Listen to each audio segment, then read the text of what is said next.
3 минути, така че до 18 часа, до 15:18 играем. Третата част се свършва толкова.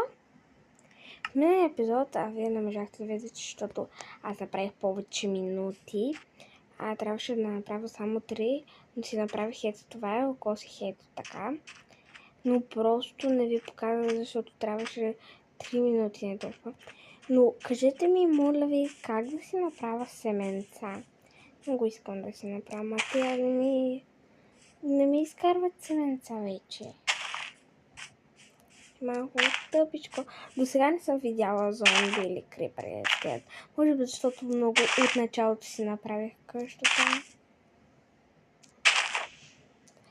И нека ще кажа сега коментарите, ще ви спестя коментарите, защото искам само не такива коментари, където казвате лошо за мен, такива, където ни давате съвети и така нататък. Искам да кажа, че аз съм никакъв читър. Сега знам, че ще кажете, ма ти си супер читър, ти такова ще така. И първо, защото ви го... Това, че ви го казвам сега, за да си го спестите, значи, че аз наистина съм го правила. Това наистина съм го правила на креатив цялото. Съм си помислила малко и да мама. Заклевам се. Не съм мамила. Бог да ми разбира всички ключове. Смисъл, не знам за какво се клея в това, но все пак. Семе! Семе. Имаме си едно семе, хора.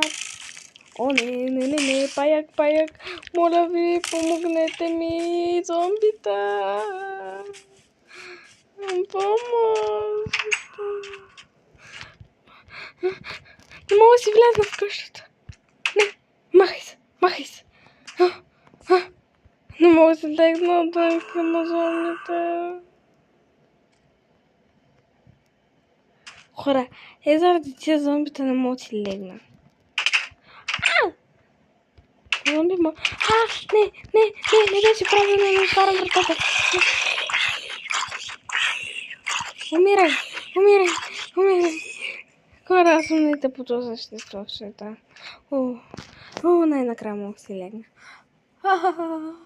Хора, това беше много страшно. Добре, че го пуснах, защото... Добре, аз се пребаха, защото знаете ли какво?